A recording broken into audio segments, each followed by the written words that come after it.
Does anyone have, does anyone have any questions about the material or what's happening in the class or anything? Any pressing issues? Um, I think we have there's one more discussion board left, I believe.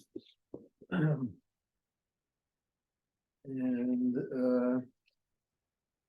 if I can find the syllabus.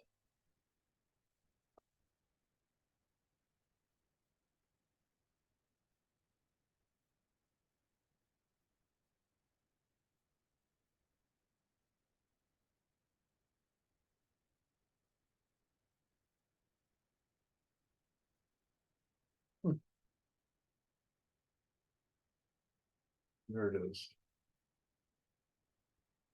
So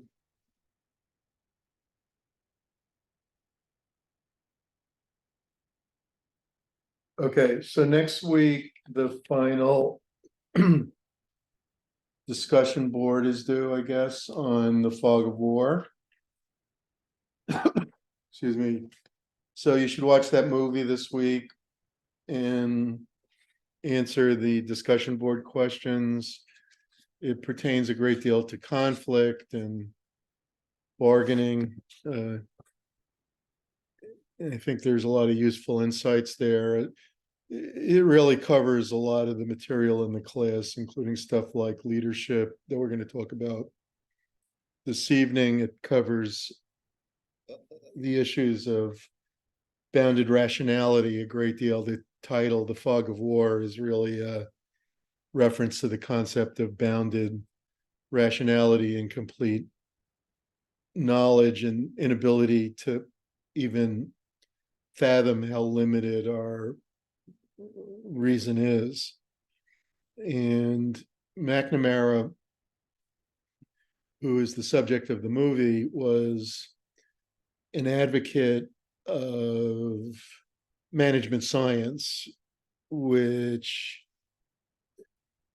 is an approach that assumes that optimal decisions can be made. He was a big advocate of the use of statistics in the military. And it was a disaster, especially in Vietnam, that he was deeply involved in getting us involved in. I think you see in McNamara a real gap in leadership ability among the business school elite that advocates these kinds of optimization methods. I think the same thing is true in finance, that this idea that we can't outsmart the market, that the market has already integrated all the knowledge that's available. And so it's virtually impossible for an individual to second guess the market and outperform it. This idea of rational expectations, that the market's already integrated the information. I think in a certain way, the market, almost by definition, will integrate all the available information of the current participants, because if somebody knew something or thought they knew something more than the market, they would buy or sell, and so the market returns to their knowledge. It's almost a tautology, but this idea that the market's smarter than any one person is a kind of nihilistic opinion. It kind of assumes, well, what you do makes no difference. And in a way, I'm not saying McNamara's approach was in any sense nihilistic, but I think he kind of assumed that decisions can be made rationally, and that we are going to optimize based on our prior knowledge. And in a way, that's maybe the opposite of what rational expectation says, but I think it's equally in a way nihilistic, because it assumes it's sort of narcissistic. I'd say, rather than nihilistic, it's narcissistic. It kind of assumes that we know everything. In a way, it's the reverse of the same.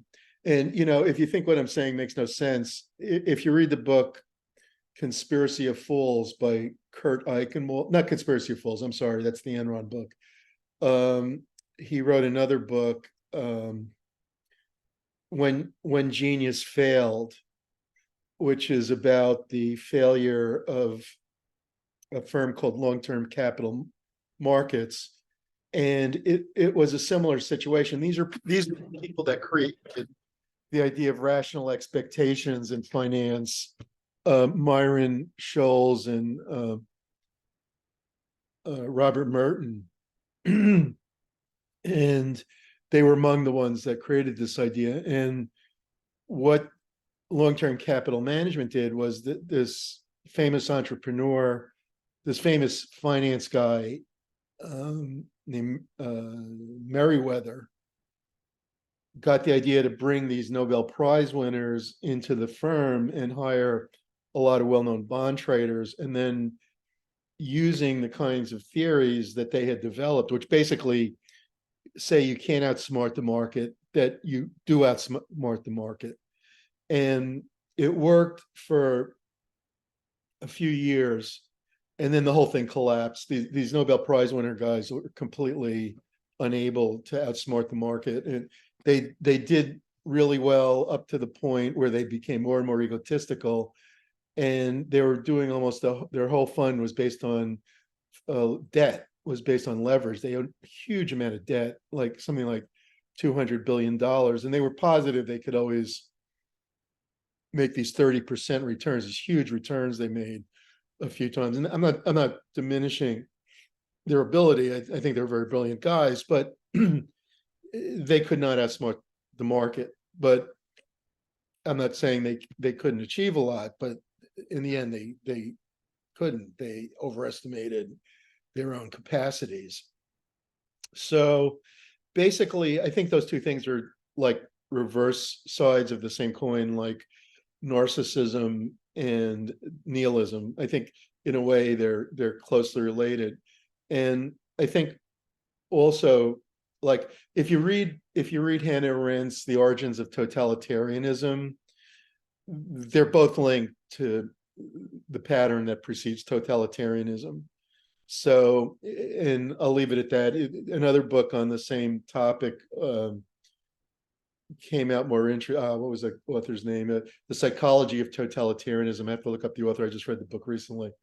And he basically makes similar arguments to what I'm saying. So in any case, tonight we're going to talk about leadership. So we're on chapter 12 in your textbook. And I always find the subject of leadership as taught in organizational behavior dull as dust. It basically takes something that should be very inspiring and bring tears to your eyes and turns it into this boring dissection of a frog, basically. And the theories are all right, but they can't really be applied. I mean, you could study these theories all week long and not be an inch closer to being a good leader. Not that they don't have some useful ideas, but from a analytical standpoint. But I think the basics are that you need to be able to inspire people, and you need to be able to get them to believe in what you advocate. So this idea of influence, that you can motivate them in a handful of ways. That first of all, you can inspire them emotionally, you can inspire them intellectually. So you can inspire them one way or the other, or you can use incentives, like you can use money or any other kind of reward. In the military, they might use a medal or something like that. And then there's also the third way is coercion. So if you look at most of human history, uh, invading tribes would kill their, the people that were invading, or kings would execute people who disagreed with what they said. The great movie Man of All Seasons is about that. So basically, leadership is just the ability to influence a group or a firm toward the achievement of a vision or a set of goals. So vision is fundamental to leadership. And if someone's a leader, then they will have a vision of what they're trying to lead people toward. Not all leaders are managers, and not all managers are leaders. You can be a manager. I had very few managers who were real leaders. I had one or two, but I had plenty of. I never associated with a leader who wasn't a manager. I that's not in my portfolio, but I've had a lot of managers who aren't leaders. Um, Sometimes informal leadership or non-sanctioned leadership is more important than formal leadership. So you might have an organization and one person has the formal leadership role, but then other people are informal leaders and may actually have a greater effect on the firm and the motivation of the employees than the formal leader.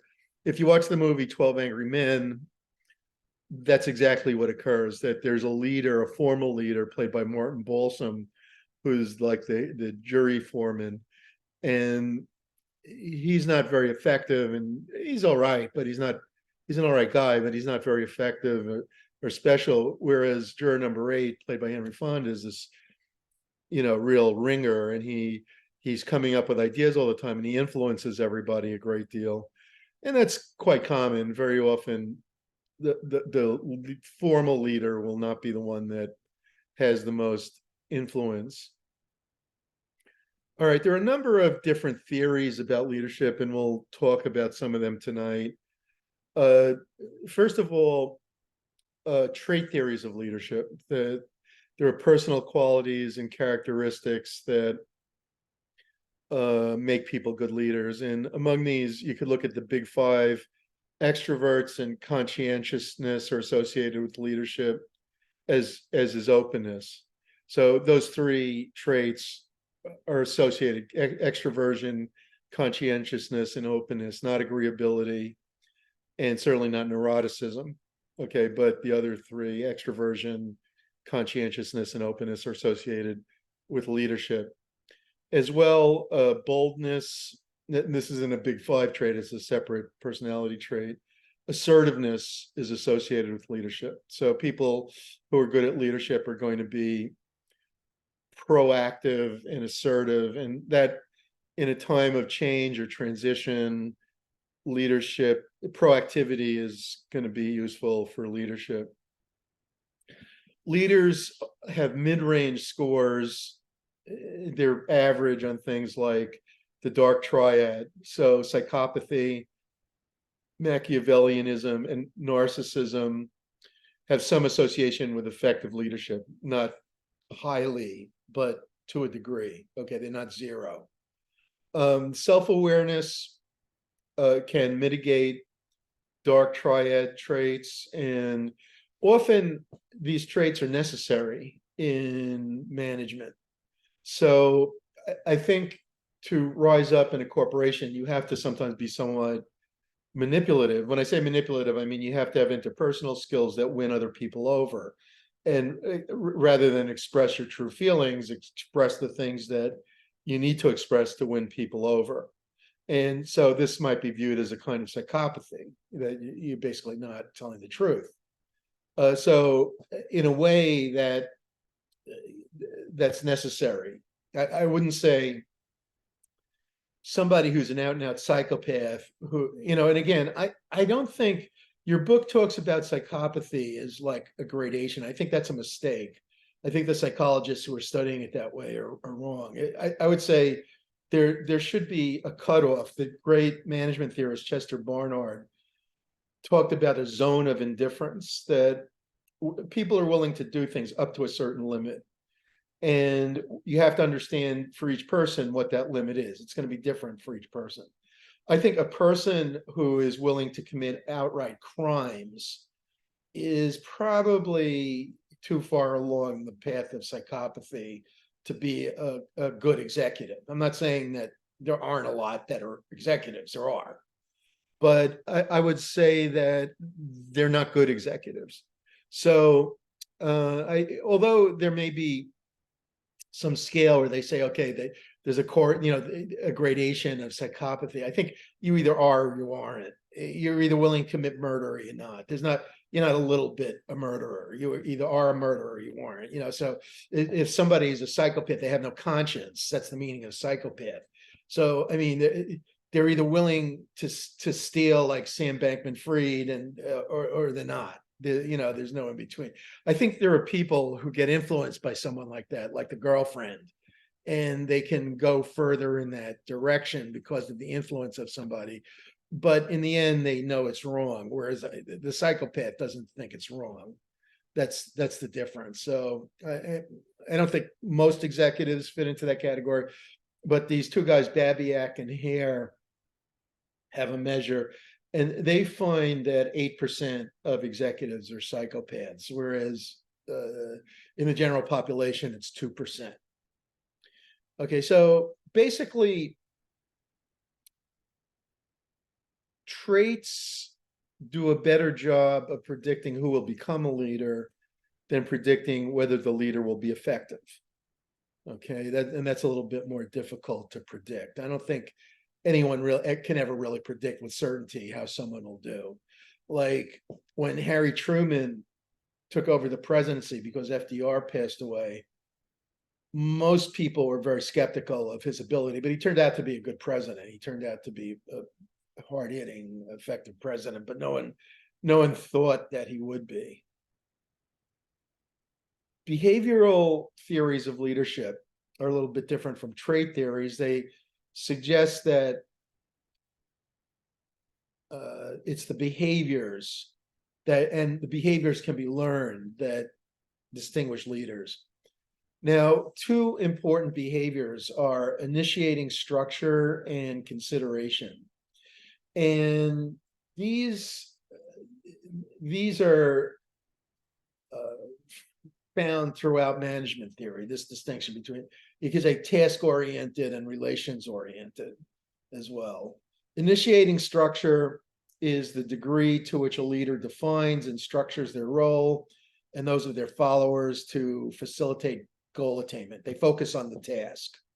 They focus on getting things done. Behavior that organizes work and so on.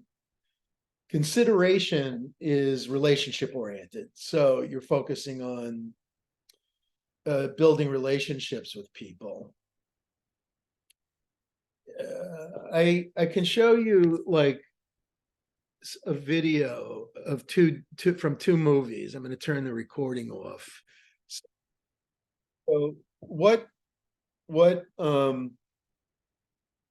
Fiedler is predicting is that in most business settings, relations-oriented leaders work best. In extremely difficult situations or extremely easy situations, than task-oriented leaders. And so basically, for that reason, I say that General Savage better fits what is necessary in that type of situation than Henry V does in Shakespeare, in Shakespeare's Henry V. But I mean, that doesn't detract from the play. I mean, this is just a theoretical thing. So basically, Fiedler's contingency theory, besides making some useful predictions, created this idea of contingency leadership theories. And this idea of a contingency theory is widely applied in organization theory and in business strategy. So this idea that firms need to adjust their style to the environment is well established. And this leadership theory is an example of a contingency theory, that there's no one right way, that in difficult situations, you want task leadership.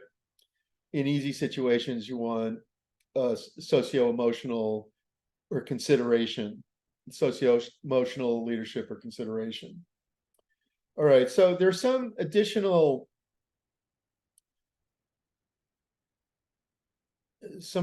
contingency theories that I'll go over. They're in your book and they'll be on the exam, so I'll go over them.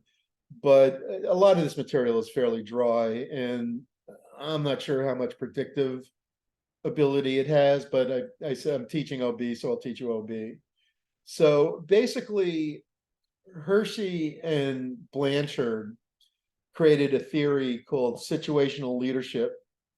And it's a contingency theory that suggests that the appropriate leadership style depends on the followers. So if the followers are willing and able to accomplish a specific task, then you use a different leadership style than if they're unwilling or unable. So basically, the question that they talk about is leadership style varies depending on the combination of competency of the followers and motivation of the followers. If followers are willing but they're not competent, then you direct them and you train them. Okay, so you tell and direct. If followers are competent but not committed, maybe unwilling, then you need to sell and coach. Okay, you need to convince them to do what you need them to do. So I would say in Henry V, he uses more of a selling approach, you could argue. Whereas in 12 O'Clock High, he's concerned that they're not yet competent. And so he's using a task-oriented approach. You could distinguish it that way. If followers are competent but committed to varying degrees, then you use more of a participating or supporting method. And if followers are competent and committed, then you can delegate. All right, so if you run a hospital and you've got a lot of high-flying doctors working for you, you can just delegate. You don't have to tell them what to do. But if you're running a construction site and the guys on the construction site know what to do, but they don't really care, then you have to convince them to do what you want to do. You have to sell and coach them. All right, now there are several follower contingency theories and the idea here is that leadership depends on the followers. How you lead depends on the followers. In the leader participation model, leaders need to determine the extent to which leadership problems involve participation, and to that extent, share leadership with followers. So in other words, you gauge to what degree do we need to have participative approaches. In the shared leadership theory, leadership emerges. Leadership roles are distributed across followers, and all are capable of leading, all are capable of influencing, and the collective creates its leaders. You could argue that the film 12 Angry Men, not 12 o'clock, like 12 Angry Men is like that, that in other words, the leader comes out of the group. But I think you're often going to see this in spontaneous movements. In spontaneous movements, a leader kind of emerges. Now, whether that's due to an enactment by a collective, I don't know. I'm not sure of that. I don't think I believe that. As far as followership theory, the third one, so the first one was leader participation model. The second was shared leadership theory. The third, followership theory, focuses on the capability of followers to put a leader's vision into practice. And it emphasizes the perception of traits of followers, such as how industrious they are, enthusiastic, and clearly poor followers are not going to be good at allowing good leaders to emerge. So bad followers are prone to insubordination and incompetence, and as a result, it's going to be difficult to lead them. Much success. Now, it's very important to understand the difference between transactional and transformational leadership. And that gets into the full range leadership model, which I'll talk about. There are a number of approaches that can form a continuum. And when I first took OB, there would be a comparison of laissez-faire leadership style with more controlling leadership style. The most laissez-faire leadership style is where the leader doesn't do a lot, and members may even abdicate their roles. Okay, so there's not a lot of control, there's not a lot of inspiration. Stronger than that is the idea of a transactional leadership style. Transactional leaders guide their members, but they don't necessarily inspire them. In other words, they manage by exception and possibly by reward. So basically, management by exception is that leaders, the managers or leaders, I'm not sure you can call them leaders if with management by exception, they put out fires, they solve problems. People have a problem, they kick it up to the boss. They monitor performance, they interact with followers when something is wrong, all right, but they don't lead. Okay, they respond, all right. The idea of contingent reward is pay per performance. So if you say to your employees, if you do XYZ, I'll pay you a bonus, that would be a contingent reward approach. And clearly that's transactional in nature. In other words, transactional leadership means you give your employees something in return. It's bureaucratic, if you will. So in transactional leadership, you give people rewards, and it's basically how most managers in the world manage. I don't know. I didn't have a huge number of transformational leaders.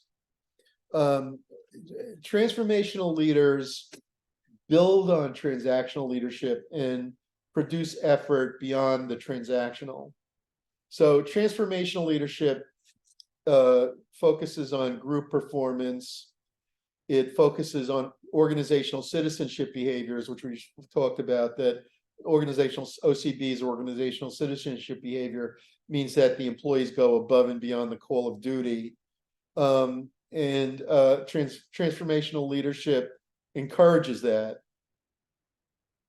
Transactional leadership is probably more fundamental because you have to have some kind of reward system, but transformational leadership works better because it promotes positive emotions, it is motivational, it leads employees to identify with the leader, it improves the quality of exchange relationships, and it is often associated with justice enhancement. Individualized consideration involves the leader providing a vision and a sense of mission. And often this kind of transformational leadership is also associated with communication of high expectations, using symbols to focus efforts, and expressing important purposes. It's a related idea, but not the same, is the idea of charismatic leadership. Okay, charismatic leadership just means that the leader has followers not because they're offering any kind of rewards, but rather because their followers are drawn to the vision.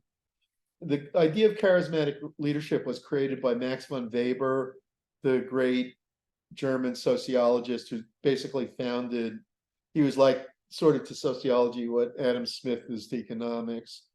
And he in his book Economy and Society distinguishes between traditional bureaucratic and charismatic leadership. Okay, so traditional leadership would be like Henry V. It would be like a king or the head of a tribe or something, and the chief of a tribe. The leadership is handed down by blood, and the reason that somebody occupies the leadership role is due to traditional acceptance of their power. So, like the kings of England. So, a lot of the time, the kings of England, became kings because they killed the king. They might have been related distantly, and they killed the king and became king. But a lot of the time, they inherited the throne, and that's the idea of traditional leadership. Okay, bureaucratic leadership, or bureaucratic authority, I should say, in Weber's model. I'm not talking about leadership, I'm talking about authority. In Weber's model is just that it's the way we have leadership. So in other words, you go to work in a company and the executive has the leadership position because he was appointed or she was appointed by the corporate board, and the corporate board was elected by the shareholders. And there's legitimacy because it's done legally and according to the corporate bylaws, and that's all there is to it. There's nothing more to it than that.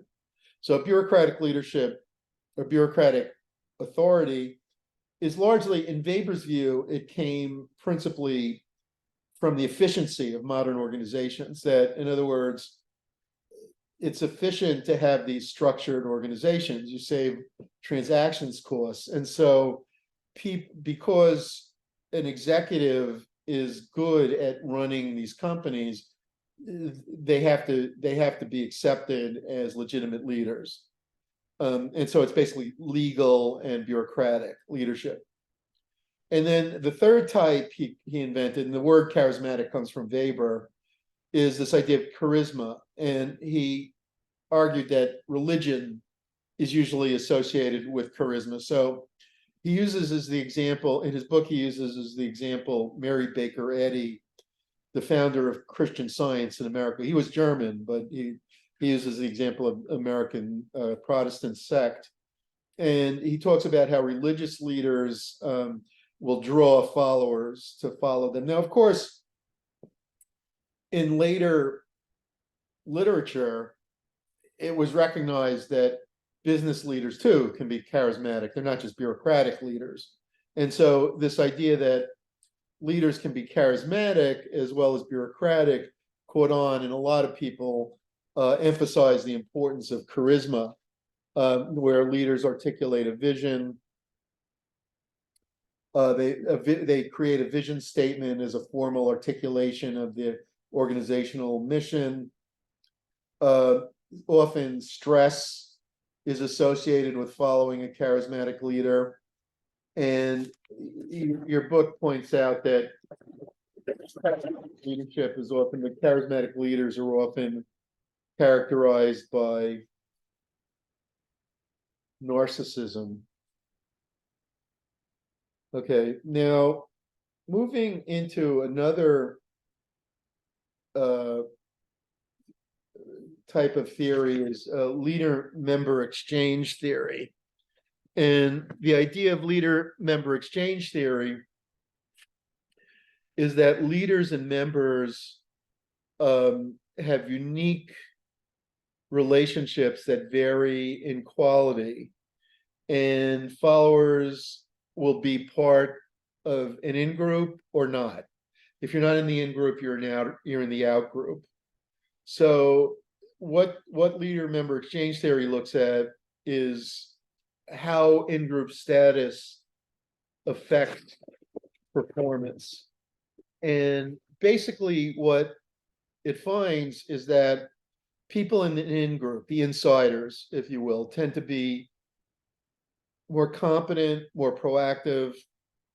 Leaders and followers build social capital, and leaders develop high quality relationships with some of the followers, and these become an in-group. So the people that the leader perceives as most efficient or best quality become the in-group. So followers with in-group status tend to perform better, get higher ratings, engage in more organizational citizenship behavior, engage in fewer deviant work behaviors or counterproductive work behaviors, and tend to be more satisfied. Now, I mean, you could say this is a chicken and egg problem, because there's like a sort of a self-fulfilling bias there, that if you're told you're in the in group and more is expected of you, you're going to perform more. And if you're told you're in the out group and not much is expected of you, you're not going to be as successful. And there are a lot of good findings that people who are told that they're more competent and they're part of the special group tend to outperform the other people. So basically, leaders should not play favorites. However, if the in-group is based on actual performance, then it's a healthy thing. In general, this type of thing in groups and out groups, individualistic society like the United States, and in more collectivist cultures, you don't see it as much. Now, there are a bunch of theories that focus on how the leader is. And your book talks about authentic leadership, which just means that authentic leaders are people who are anchored by principle, and they listen to others and display their true selves. So they're honest. Authentic leaders are honest and display their true selves. If you have that kind of leader, your group performance is good. If you don't, then it's going to be worse. Leaders who practice what they preach. The famous book by Jim Collins, a guy who's a professor at Stanford, called Good to Great, and it's a great book. It's well worth reading. And in that book, he talks about what he does is he tries to identify the characteristics of highly successful corporations. So he and his team go through the S&P 500, and they find the companies that had the most consistently above market returns over many years. And then he goes to the company and tries to find out what is it about these companies that have led to these above market returns. And what he finds is that